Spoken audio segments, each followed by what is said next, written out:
Artificial intelligent எங்கே பார்த்தாலும் AI ஏஐன்னு தான் பேச்சாக இருக்குது. ஏஐ நிறையா கடினமான வேலைகளை சுலபமாக்கிச்சுன்னு சொல்கிறாங்க. மனிதனால் செய்யக்கூடியாத பல அற்புதங்களை ஏஐ செய்யுதுன்னு சொல்கிறாங்க. ஆனால் ஏஐனால் பல பேர்த்தோட வேலை போயிட்டுருக்குங்கிறதையும் நம்ம பார்த்துட்ருக்கோம். அப்படி என்னதான் இருக்குது அந்த ஏஐயில்? ஏஐ பற்றி நீங்கள் தெரியாதவங்களா இருந்தீங்கன்னா இந்த வீடியோ உங்களுக்காகத்தான். ஒரு complete guide to AI, artificial இன்டெலிஜென்ட்னா என்ன அப்படிங்கிறத நம்ம கொண்டு வந்திருக்கோம். டேட்டா ஏஐ எக்ஸ்பிரஸ் உங்களை அனைவரையும் வரவேற்கிறது. ஒரு சைடு மாஸ் ஃபயரிங் போயிட்டு இருந்தாலும் எல்லா கம்பெனியும் வளைச்சு ஏஐ தெரிஞ்சவங்கள ஹையர் பண்ணிட்டு தாங்க இருக்காங்க. ஸோ அந்த ஏஐனா என்ன அப்படின்னு நம்ம எல்லாரும் தெரிஞ்சு வச்சுக்கிறது இந்த ஏஐ உலகத்தில் ரொம்ப அத்தியாவசியமாக இருக்குது. ஏஐனா ஒன்றும் இல்லை. ஏஐங்கிறது ஒரு இயந்திரத்துக்கு நுண்ணறிவை கொடுக்கறது. அதாவது மனிதர்கள் எப்படி யோசிப்பாங்க அப்படிங்கிற அந்த கேப்பபிலிட்டியை ஒரு மிஷினுக்கு இந்தந்த விஷயங்கள் நடக்குது, இந்தந்த முறையில் இதை பகுப்பாய்ந்து இந்தந்த ஆக்ஷனை எடு அப்படிங்கிறத ஒரு சிஸ்டத்துக்கு உருவாக்குவாங்க. இது கம்ப்யூட்டராக இருக்கலாம், இல்லை வந்து சிபியூவாக இருக்கலாம், இல்லை ஒரு சிஸ்டமாக இருக்கலாம், இல்லை ஒரு ப்ரோக்ராமாக இருக்கலாம், இல்லை ஒரு சின்ன டாஸ்காக இருக்கலாம். இந்த டாஸ்க்குக்கு ஒரு செயற்கை அறிவை நம்ம கொடுக்குறாங்க. ஒரு சின்ன ப்ரோக்ராமுக்கு ஒரு செயற்கை அறிவை கொடுக்கறது தான் வந்து ஏஐ அப்படிங்கிறாங்க, ஆர்டிஃபிஷியல் இன்டெலிஜென்ட். இல்லை நம்ம எப்படி ஒரு சின்ன குழந்தை வளரும்போது நீ இதை சாப்பிடு, இதை தொடாத, இதை பண்ணாத, இது மாதிரி நீ ஆக்ஷன் எடுக்கணும் அப்படிங்கிற மாதிரி நம்ம வளர்த்துறோம் இல்லையா? அது மாதிரி நாம் அந்த சிஸ்டத்துக்கு நம்ம சொல்கிறோம், இதெல்லாம் நீ செய்ய, இதெல்லாம் நீ செய்யாத, இதெல்லாம் செஞ்சினா இப்படி ஆகும், இது மாதிரி நீ நடக்கணும், பிடிக்கணும் அப்படிங்கிற மாதிரி டேட்டா வச்சு, இது எல்லாமே டேட்டா வச்சு நாம் அதை வந்து உருவாக்குறோம். அதுக்கு பேர் தான் வந்து ஏஐ அப்படிங்கிறாங்க. வாட் இஸ் ஏஐ அப்படிங்கிறத நம்ம பார்த்துட்டோம். இப்போ ஏஐ எங்கே ஆரம்பிச்சது, எப்படி இருந்து மனிதன் இந்த மாதிரி ஆர்டிஃபிஷியல் இன்டெலிஜென்ஸ் நோக்கி ஆரம்பித்தான் அப்படின்னா, இது எங்கேயும் இல்லை. 1956 வருடம் ஒரு காலேஜில் நார்மலாக ஒரு சம்மர் இன்டர்ன்ஷிப் ப்ரோக்ராம் நடத்தினாங்க. அதுக்கு பேர் தான் டார்ட்மவுத் ஒர்க் ஷாப். அந்த ஒர்க் ஷாப்பில் கிட்டத்தட்ட ஒரு 11 பேர் கலந்துக்கிட்டாங்க. அந்த 11 பேர் தான் வந்து founding father of AI. 1956 Dartmouth conference, அதாவது அந்த ஆண்டுகளில் ஒரு காலேஜ் ப்ராஜெக்டை எடுத்து பண்ணவங்க தான் இந்த ஐடியாவை கொடுத்து, அதை பின்னாடி இது ஒரு பெரிய லெவலுக்கு இதை டெவலப் பண்ணதே வந்து அந்த ஒரு ஒர்க் ஷாப்பில் நடந்த விஷயங்கள் தான். அதுக்கப்புறம் வந்து ரொம்ப காலம் அதை பற்றி யாரும் கண்டுக்கலன்னா, இதுக்கு நிறையா டேட்டா தேவைப்படுது. அந்த காலத்தில் இருந்தது வந்து இந்த அளவுக்கு ஒரு டேட்டா முக்கியத்துவமாக இல்லை. அதனால் அந்த ஏஐ ப்ராஜெக்ட்ஸ் எல்லாமே கிட்டத்தட்ட சின்னதாக பண்ணாங்க. But they didn't take it forward. ஆனால் 2000க்கு அப்புறம் எப்போ பிக் டேட்டா எரா ஆரம்பிச்சது, எப்போ சூப்பர் கம்ப்யூட்டிங் பவர்லாம் ஆரம்பிச்சதோ அதுக்கப்புறம் தான் வந்து இதனோட வளர்ச்சி வந்து மிகவும் அபரிவிதமாக இருக்குது.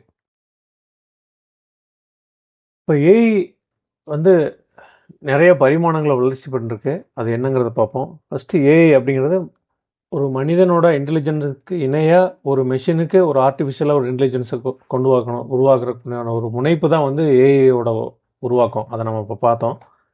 மெஷின் லேர்னிங் வந்து சின்ன டேட்டா செட்ஸை வச்சு, ஓகே இது மாதிரி நடந்துச்சுன்னா இது மாதிரி மிஷின் நடக்கணும், இந்த மாதிரி நடந்துச்சுன்னா மிஷின் இந்த மாதிரி நடக்கணுங்கிற மாதிரி ஒரு சிம்பிள் செட் ஆஃப் டேட்டா வச்சு ப்ரெடிக்ட் பண்ணாங்க. இது மாதிரி பிற்காலத்தில் நடந்திருக்குன்னா இனிமேல் என்ன நடக்கும், அந்த மாதிரி ப்ரெடிக்ஷன்லாம் மிஷின் லேர்னிங் வச்சு பண்ணாங்க. டீப் லேர்னிங் வந்து நியூரல் நெட்வொர்க் இந்த மாதிரி ஒரு கான்செப்ட் வச்சு இன்னொரு காம்ப்ளெக்ஸான நெட்வொர்க்கில் இது நாட் ஓன்லி ஒரு பராமீட்டர் இல்லை, நிறையா பராமீட்டர்ஸை வச்சு ஒரு அவுட்புட்டை ப்ரெடிக்ட் பண்ணாங்க. ஸோ அது வந்து 2017 வந்து அதுக்குண்டான கண்டுபிடிப்புகள் நடந்தாங்க. அதாவது ஹியூமன் பிரெயினுக்கு என்ன நடக்குது, எப்படிலாம் நம்ம யோசிக்கிறோம், ஒரு விஷயத்தை மட்டுமா யோசிக்கிறோம், ஒரு 900 விஷயங்களுக்கு மேலே யோசிச்சு தானே நம்ம முடிவெடுக்கிறோம். அந்த மாதிரி ஒரு டீப் லேர்னிங்கை கொண்டு வந்தது தான் வந்து 2017 நடந்த கண்டுபிடிப்பு. 2021 அப்புறம் இப்போ நம்ம பேசிகிட்டு இருக்கிற காலம் வரைக்கும் ஜெனரேட்டிவ் ஏஐ கண்டுபிடிச்சிட்டாங்க. ஜெனரேட்டிவ் ஏஐங்கிறது பிற்காலத்தில் நடந்ததை நேச்சுரல் லாங்குவேஜிங் ப்ரீ ட்ரெயின்டு மாடல் வச்சு நம்ம இப்போ கரண்ட் சுச்சுவேஷனை கொடுத்தோம்னா இது மேலே நடக்கும் அப்படின்னு அது சொல்லுது. எப்படி வந்து மிஷின் உண்மையாக கற்றுக்குது அப்படின்னா ஒன்றும் இல்லைங்க, ரொம்ப சிம்பிள் தான். 3 கான்செப்டில் நம்ம சொல்லிடலாம். ஒன்று சூப்பர்வைஸ் லேர்னிங். சூப்பர்வைசர்னு ஒன்றும் இல்லை, ஒரு டீச்சர் இருப்பாங்க. டீச்சர்னால் ஒரு மெத்தட். அதாவது வரக்கூடிய டேட்டா செட்ஸு இது குட்டா பேடா, இது ஸ்பேம் மெசேஜா நாட் ஸ்பேம் மெசேஜா, நல்ல மெசேஜா அப்படிங்கிற மாதிரி வரக்கூடியதை வந்து இது கரெக்டுங்க, இது பேடு, இந்த மாதிரி நம்ம சொல்லிகிட்டே இருப்போம். அது எப்பப்பெல்லாம் அது பேடுன்னு சொல்லுது, அதை நம்ம சொல்லுவோம் இல்லை அது வந்து கரெக்டு, ஓகே நான் கரெக்டு. இது கரெக்டானது வந்து அது தவறுன்னு சொல்லிச்சுன்னா, இல்லை இது தவறாக சொல்கிறேன், நீ கரெக்டாக சொல்லு அப்படின்னு சொல்லுவோம். இப்படி ஒரு ஃபீட்பேக் மெக்கானிசம், அதாவது ஒரு சூப்பர்வைசர் வச்சுட்டு இது ரைட்டு தப்புன்னு ட்ரைனிங் பண்ணிகிட்டே இருப்பாங்க. At one point of time இப்போ லைவுக்கு போகும்போது கரண்ட்டாக வரக்கூடிய மெசேஜை அதுவே டிடெக்ட் பண்ணி இதில் வந்து இந்த மாதிரி ஃபார்மாட் இருக்குது, இன்புட்டில் வந்து இந்த மாதிரி பணம் கேட்குறாங்க, இந்த மாதிரி லிங்க் வருது அப்படின்னு இது ஸ்பேமு, அது மாதிரி அதுவே வந்து ட்ரெயின் ஆகிக்கும். அது சூப்பர்வைஸ் லேர்னிங். அன்சூப்பர்வைஸ் லேர்னிங்னா எந்த கான்செப்ட்டுமே இருக்காது, ஒரு குரூப்பாக இருக்கும். அந்த குரூப்லேருந்து நம்ம டைமென்ஷனாலிட்டி படி டிஃப்ரெண்ட் ஆங்கிளில் போயிட்டு நம்ம செக்மெண்டேஷன் பண்ணுவோம். இப்போ இந்த குரூப் ஆஃப் பீப்புளில் யங்ஸ்டர்ஸ் யார், அவங்க என்ன விரும்புவாங்க, அதுக்குண்டான ஆடைகளோ அதுக்குண்டான மூவிஸோ நம்ம ரெக்கமெண்ட் பண்ணணும். அப்படிங்கிற மாதிரி இந்த டேட்டா வந்து பரவலாக இருக்கும். அதுலேருந்து நம்ம வந்து ஒரு செக்மெண்டேஷன் பண்ணி ஒரு குரூப் பண்ணிவிட்டு அதுக்குண்டான ஒரு டேட்டா வைப்போம். இதில் ரைட் ராங் அந்த மாதிரிலாம் எதுவும் இல்லை. இது ஒரு பரவல் டேட்டா வந்து பரவலாக இருக்கும். ரீஇன்ஃபோர்ஸ்மெண்ட் லேர்னிங்கிறது என்னென்னா ஒரு ட்ரையல் அண்ட் எரர் மெத்தட் மாதிரி. ஃபார் எக்ஸாம்பிள் செஸ் ப்ளே பண்ணுறதா இருக்கலாம், இல்லை ஒரு ஹியூமன் ஃபீட்பேக் கொடுத்து இது அந்த மிஷின் வந்து இந்த மாதிரி ஆக்ஷன் பண்ணும்போது அதுக்கு நம்ம சொல்லுவோம், இது நீ கரெக்டாக பண்ணியிருக்க, குட் ஜாப் அப்படிம்போம். இல்லை நீ தவறாக பண்ணியிருக்கேன்னா பெனால்ட்டி கொடுப்போம். இந்த மாதிரி ரிவார்ட்ஸ் அண்ட் பெனால்ட்டி வச்சு அந்த மிஷினை வந்து கரெக்டான முறையில் நம்ம அதை நடக்க வைக்கிறது தான் வந்து ரீஇன்ஃபோர்ஸ்மெண்ட் லேர்னிங். அதாவது ஒரு ஃபீட்பேக், ஹியூமன் ஃபீட்பேக் அதுக்கு நம்ம கொடுத்துக்கிட்டே இருப்போம். அது எப்போ வந்து அந்த ஹியூமன் ஃபீட்பேக் வச்சு ஓகே நம்ம இந்த டைரெக்ஷனில் போனால் ரைட்டுங்கிறாங்க, இந்த டைரெக்ஷனில் போனால் ராங்குங்கிறாங்க, இந்த கண்ணை கட்டிட்டு நம்ம கண்டுபிடிச்சி விளாடுற மாதிரி தான். ரைட்டு லெஃப்ட்டுன்னு இன்ஸ்ட்ரக்ஷன் சொல்ல நம்ம கரெக்டான ஒரு டைரெக்ஷன் நான் போய் அடையிற மாதிரியா, அதுதான் ரீஇன்ஃபோர்ஸ்மெண்ட் லேர்னிங் ஆக்சுவலி. இப்போ அடுத்தது இந்த ஏஐ இன்டெலிஜென்ஸோட ஸ்பெக்ட்ரம் எங்கே இருக்குது, அதில் இப்போ என்ன வளர்ச்சிகள் நடந்திருக்கு, இப்போ நம்ம எங்கே இருக்கோம் அப்படிங்கிறத பார்க்கலாம். இப்போ ரியாக்டிவ் மெஷின்ஸ் அப்படின்னு தான் ஃபஸ்ட்டு டைப். டீப் ப்ளூ அப்படின்னு சொல்லி ஒரு கம்ப்யூட்டர் கண்டுபிடிச்சாங்க. அந்த கம்ப்யூட்டர் ஐபிஎம் கண்டுபிடிச்சது. அது செஸ் சூப்பராக விளையாண்டு ரஷ்யன் பிளேயர் கூட அது பீட் பண்ணுச்சு. ஸோ இது என்ன கண்டுபிடிச்சிது அப்படின்னா, இதுக்கு முன்னாடி செஸ்ஸில் என்ன வேணால் மூவ்மெண்ட் நடந்திருக்கலாம், ஆனால் இப்போ இருக்கிற சுச்சுவேஷன் வச்சு இது அடுத்த கட்டத்துக்கு எப்படி போகும், இந்த சுச்சுவேஷன்லேருந்து அடுத்த கட்டத்துக்கு நகர்த்தணும்னா என்ன டிசிஷன் எடுக்கணும் அப்படிங்கிறது தான் வந்து இந்த பேசிக் மாடல், பேசிக் இன்டெலிஜென்ஸ், ரியாக்டிவ் மெஷின். அடுத்து ரெண்டாவது இப்போ இருக்கக்கூடிய ஜெனரேட்டிவ் ஏஐ, லிமிட்டட் மெமரி. அதாவது பாஸ்டில் நடந்த விஷயங்கள் இதுக்கு ஞாபகம் இருக்குது, பாஸ்டில் நடந்த விஷயங்களை வச்சுட்டு இது அடுத்த ஸ்டெப் எப்படி எடுக்கலாம். ஹாய் வாட்ஸ் யுவர் நேம் அப்படின்னா மை நேம் இஸ், நாம் என்ன சொல்லுவோம் அப்படிதானே சொல்லுவோம். அதே மாதிரி தான் இந்த மிஷினை நம்ம ட்ரெயின் பண்ணி வச்சுருப்பாங்க. ஸோ பாஸ்டில் இந்த மாதிரி ஒரு கேள்வி கேட்டால் இந்த மாதிரி ஒரு பதில் சொல்லணும் அப்படிங்கிற மாதிரி. அது லிமிட்டட் மெமரி இருக்கும். அது என்ன இருந்தாலும் லிமிட்டட் மெமரி. இதுதான் இப்போ நம்ம பெரும்பாலும் யூஸ் பண்ணிகிட்டு இருக்கக்கூடிய அட்வான்ஸ்மெண்ட்டில் நம்ம இருக்கோம். இதுக்கு அடுத்த இன்னும் ரெண்டு இருக்குது. ஒன்று வந்து தியரி ஆஃப் மைண்ட் அப்படிங்கிற கான்செப்ட். அதாவது ஹியூமன்கிட்ட இருக்கக்கூடிய சேம் எமோஷன்ஸ் அண்ட் தாட்ஸை கொடுத்து இந்த எமோஷனில் இவன் இந்த கேள்வி கேட்டால் என்ன ரியாக்ட் ஆகும், இந்த எமோஷனில் இருந்தால் எப்படி ரியாக்ட் ஆகும் அப்படிங்கிறதுக்கு தான் ஃபியூச்சர். இது இன்னும் வந்து வரல. அதுக்கு அடுத்தது தன்னையே அது வந்து awareness, self awareness concept, conscious, இதெல்லாம் நடந்ததுன்னா நம்ம எங்கேயோ போயிடுவோம். ஸோ இது இன்னுமே தியரட்டிக்கலாக தான் இருக்குது. இதை பற்றி இன்னும் யாரும் யோசிக்கல. அது வந்து கிட்டத்தட்ட ஒரு மனிதனை ரெப்ளிகேட் பண்ணுற ஒரு கான்செப்ட் தான். ஸோ இப்போ நம்ம எங்கே இருக்கோம், லிமிட்டட் மெமரி வச்சு பாஸ்ட் எக்ஸ்பீரியன்ஸ் வச்சு ஃபியூச்சர் டிசிஷனை எப்படி நாம் ப்ரிடிக்ட் பண்ணுறது அப்படிங்கிற இடத்துல இருக்கோம். இப்போ நம்ம அன்றாட வாழ்க்கையில் ஏஐ நம்மளை தெரிஞ்சோ தெரியாமையோ சுற்றி இருக்குது. உங்களுக்கே தெரியும், சிரி, அலெக்ஸா, கூகுள் அசிஸ்டன்ட்ஸ் எல்லாமே ஒரு ஏஐ தான். அடுத்தது நெட்ஃப்ளிக்ஸ், யூடியூப் அதோட ரெக்கமெண்டேஷனாக இருக்கலாம், இல்லை அமேசான், ஃப்ளிப்கார்ட் மாதிரி ஒரு இ-காமர்ஸ் சைட்டில் வரக்கூடிய உங்களுக்கு என்னென்ன ப்ராடக்ட் நீங்கள் விரும்பினாலும் சரி, நீங்கள் ஒரு தடவை போய் பாட்டு வந்தாலும் அது நீங்கள் வாங்குற வரைக்கும் விடாமல் ரெக்கமெண்ட் பண்ணிகிட்டே இருக்கும். அப்புறம் கூகுள் மேப், நீங்கள் எங்கே போகிறீங்க, எந்த இடத்துல இருக்கீங்க, அது எல்லாமே ஒரு ஜிபிஎஸ் மூலிமா எடுத்துகிட்டு அதுக்கு சார்ந்த விஷயங்களை கொடுக்குறதா இருக்கலாம், திங்ஸ் டு டூ நியர்பையாக இருக்கலாம், இல்லை ஃபுட்டு டைமில் ஃபுட்டை ரெக்கமெண்ட் பண்ணுறதா இருக்கலாம். இது எல்லாமே இந்த ஏஐனால இப்போ நம்மளோட வாழ்க்கையை வந்து நம்ம அடாப்ட் ஆகிருக்கோம். நம்ம இப்போ ஏஐ கூட தான் வாழ்ந்துட்டு இருக்கோம், இது நம்மளுக்கு தெரியல, அவ்வளோதான்.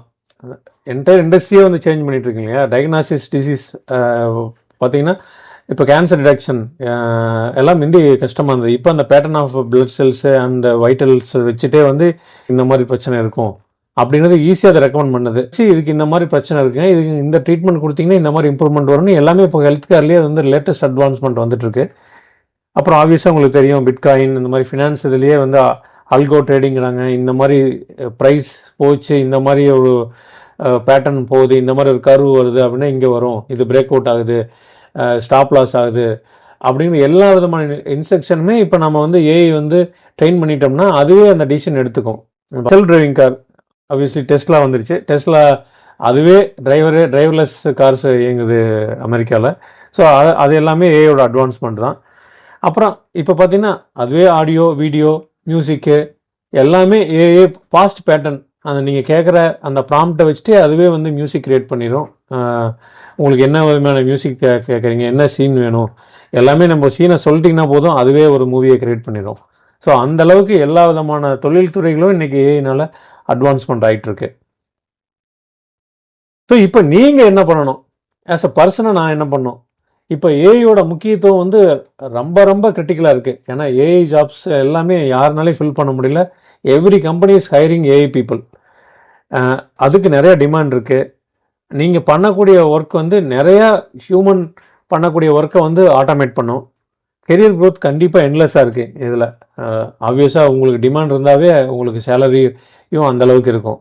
So you can dictate your salary if you can able to prove them that you are an AI consultant for them. அதில் என்னென்ன வேலை வாய்ப்புகள் இருக்குது அப்படின்னா, மெஷின் லேர்னிங்லேயே நிறையா machine learning engineer, data scientist, senior data scientist, LLM architect, AI research scientist, AI product manager, AI electrics, LLM apps, அது அப்படின்னு சொல்லி இதில் நிறையா இந்த டேட்டா சயின்டிஸ்ட் ஏஐ வச்சே ஏகப்பட்ட வேலை வாய்ப்புகள் எல்லா கம்பெனிலையும் கொட்டி கிடக்குது. அதுக்கு நீங்கள் எப்படி தயாராகிக்கணும்? ரெண்டு தான். ஒன்று டெக்னிக்கல் ஸ்கில்ஸ் இருக்கணும், இன்னொன்று சாஃப்ட் ஸ்கில்ஸ் இருக்கணும். Technical skills is must. ஏன்னா எந்த டெக்னாலஜியில் நீங்கள் இருக்கீங்க, பைத்தான் தான் இப்போ கிங் ஆஃப் ஏஐ. எல்லா ஏஐ டூல்ஸுமே வந்து பைத்தானில் தான் இருக்குது. இந்த மாதிரி வேலை பல லாங்குவேஜஸ் இருந்தாலும் ஐ ரெக்கமெண்ட் ஃபஸ்ட்டு பைத்தானை கற்றுக்குங்க. இப்போ ஐடிஸே ஏஐயே வந்து கோடை ரிட்டர்ன் பண்ணுது. அதனால் நீங்கள் வந்து எக்ஸ்டென்சிவாக நான் எல்லாமே தெரிஞ்சுக்கணும் அப்படிங்கிறது இல்லை. உங்களுக்கு பேசிக் தெரிஞ்சிருச்சு, ஏஐயோட பேட்டர்ன் ஓட அந்த கோடை நீங்கள் ஏஐயோட உதவியோடு நீங்கள் கற்றுக்க முடியும் அப்படின்னம்னா ஐ ரெக்கமெண்ட் அந்த பைத்தான் வாட் இஸ் வாட் அப்படிங்கிறத தெரிஞ்சுட்டு நீங்கள் you can start creating some AI apps and start proving that you can able to maths and statistics. இப்போ அதுதான் முக்கியம். ஏன்னா எல்லா விதமான அவுட்புட்டுமே prediction, sampling methods, algorithm choose பண்ணுறது எல்லாமே ஸ்டாட்டிஸ்டிக்ஸ், மேக்ஸ் உங்களுக்கு வேணும். மெஷின் லேர்னிங் ஃப்ரேம் ஒர்க் இருக்குது பைத்தான்லேயே, டென்சர் ஃப்ளோ, பைடார்ச், ஸ்கைட்ஸ்லேர்ன். இதெல்லாம் நீங்கள் I recommend you create some end to end projects and machine learning framework கற்றுக்குங்க. டேட்டா சயின்ஸோட கான்செப்ட்ஸ் இது எப்படி சூப்பராக விசுவலைசேஷன் பண்ணுறது, அனாலிசிஸ் பண்ணுறது அப்படிங்கிறதையும் நீங்கள் கற்றுக்குங்க. சாஃப்ட் ஸ்கில்ஸ், அதாவது இப்போ நம்மளுக்கு எந்த அளவுக்கு ஹார்ட் ஸ்கில்ஸ் முக்கியமோ அந்த அளவுக்கு இணையாக சாஃப்ட் ஸ்கில்ஸ் நம்மளுக்கு முக்கியம். ஏன்னா நம்ம டெக்னாலஜி மட்டுமே இருந்தாலும் நம்மளால் வளர முடியாது. சாஃப்ட் ஸ்கில்ஸ்க்கு problem solving, curiosity to learn, communications, what you have proven, how do we take it forward, how do we make the other people understand what you have done. So இதெல்லாமே வந்து soft ஸ்கில்ஸில் முக்கியம். Technical skills and soft skills is must. Okay, இப்போ ஏஐயில் நீங்கள் career ஆரம்பிக்கணும்னா என்னென்ன skills வேணும்னு நம்ம பார்த்துட்டோம். இந்த ஏஐ ரெவல்யூஷன் உங்களுக்காக வெயிட் பண்ணிகிட்டு இருக்குது. ஏன்னா ஏஐயில் இருக்கக்கூடிய ரெவல்யூஷனில் நம்ம எல்லாருமே கான்ட்ரிபியூட் பண்ண முடியும். அதில் நம்ம எல்லாருக்குண்டான வேலைகள் இருக்குது.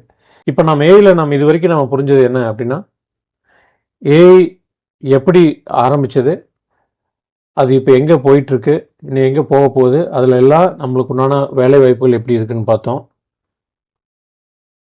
அதில் நம்ம வேலை வாய்ப்பில் ஆரம்பிக்கணும்னா என்னென்ன ஸ்கில் செட் நம்மளுக்கு வேணுங்கிறதையும் பார்த்தோம். ஸோ எதுக்கு வெயிட் பண்ணுறீங்க? I think you have to start explore and give your best to the core. இது வரைக்கும் நம்ம என்ன பார்த்துட்டோம் அப்படின்னா, ஏஐ இஸ் அ மேசிவ், ரொம்ப விரைவாக அது வளர்ந்துட்டுருக்கு. அதோட விரைவாக வளர்ந்துட்டு இருக்கிற மாதிரி அதுக்குண்டான வேலை வாய்ப்புகளும் மிக அதிக அளவில் உண்டாகிட்டு இருக்கு. ஸோ அதுக்கு technical skills and soft skills ரொம்ப முக்கியம். இதை விட ரொம்ப முக்கியம், எப்போவுமே கற்றுக்கிற அந்த க்யூரியாசிட்டி வேணும். இப்போ உங்களுக்கு அந்த க்யூரியாசிட்டி இருக்குன்னா நீங்கள் ஈஸியாக கெரியரை நீங்கள் ஏஐயில் ஆரம்பிக்கலாம். ஏஐயே உங்களுக்கு கற்றுத்தரும். Are you willing to learn? இதுதான் நம்ம எல்லாரும் கேட்டுக்கிற ஒரு கேள்வி. ஐ ஹோப் இந்த வீடியோ உங்களுக்கு ஒரு தெளிவையும் ஏஐ பற்றின ஒரு புரிதலையும் உங்களுக்கு உண்டான கெரியர் ஸ்டார்ட் பண்ணுறதுக்கு உண்டான ஒரு உத்வேகத்தையும் கொடுத்துருக்க நம்புகிறேன். இன்னொரு வீடியோவில் உங்களை நான் சந்திக்கும் வரை விடைபெறுவது டேட்டா ஏஐ எக்ஸ்பிரஸ். உங்களுக்கு ஏதாச்சும் கொஸ்டின்ஸ் எதனா இருந்ததுன்னா ப்ளீஸ் புட்டிட்டு கமெண்ட், அதை நாங்கள் பார்த்துட்டு நம்ம திரும்பி வருவோம். Thank you everyone.